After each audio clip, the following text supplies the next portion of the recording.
for listeners who don't necessarily know, and this is something I know not every teacher is comfortable talking about their personal experience, but if either of you would be willing, I think it would be really interesting to hear from you two for listeners what the subjective feeling of these insights is and why it's so rewarding. Why is gaining insight into reality? How does it feel good?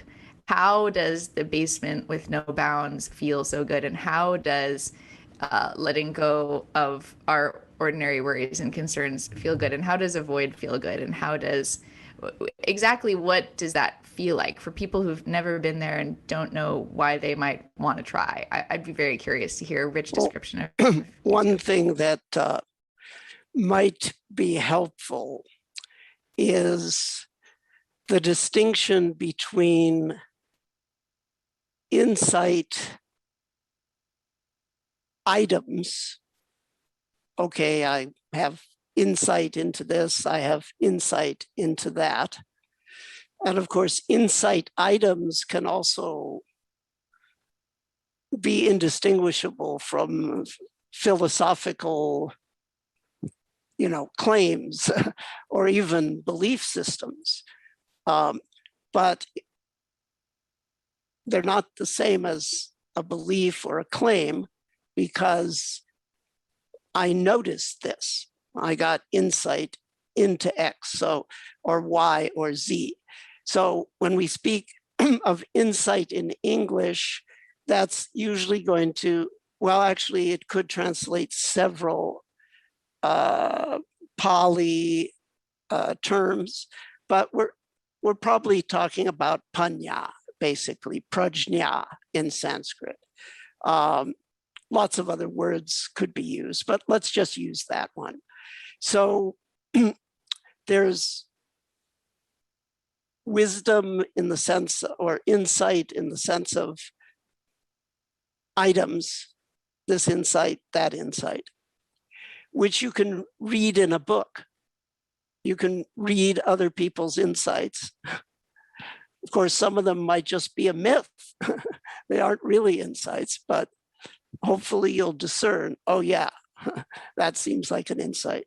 And then you can have those insights yourself with practice. The other way to think about wisdom or insight is it's a general mode of functioning. It's a change in the way thinking occurs. After which, actually, all your thought processes are in some ways different, but specifically, from time to time, with regards to important issues, there can be a I just know-ness that wells up from the depths, making auto correlations.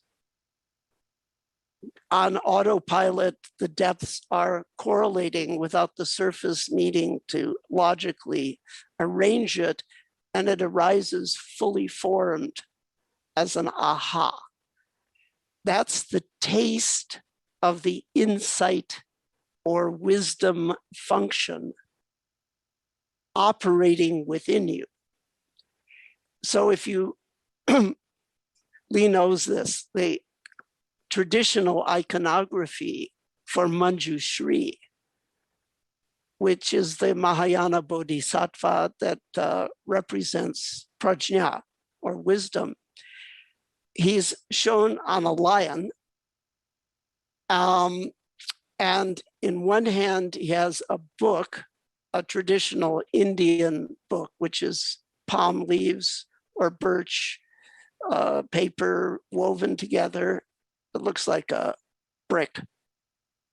On one hand, that's a book, though that's insight in the sense of insight items. And then the other hand, he holds a sword. That's the activity of the wisdom function that can cut through the surface. penetrate to the deeper view. I'm going to suggest that the insight activity is intrinsically rewarding. As that gets activated within you, you don't maybe need dopamine or endocannabinoids or opioids. You know, this might be a whole other thing. So that would be something I'd throw out to clarify how the term insight might be used and the relevance of that to your question.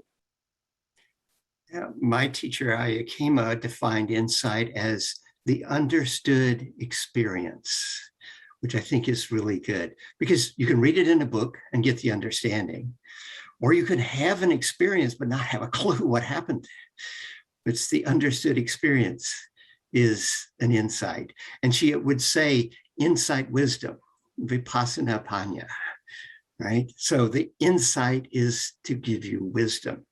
And indeed, I mean, my interest in science is because I want to know what's going on. And when I find out what's going on, that's rewarding.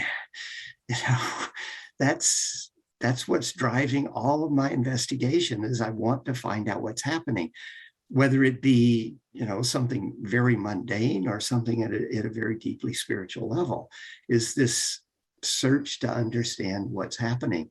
And it turns out that the Buddha's method of get your mind concentrated and investigate reality from an undistracted, less egocentric perspective is really, really useful.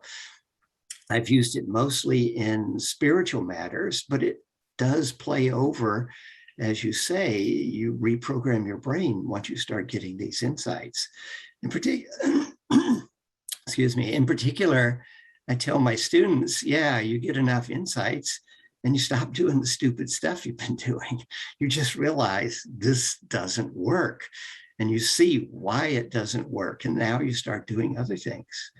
And this makes your life go better. And this is what the Buddha was teaching. That's beautiful.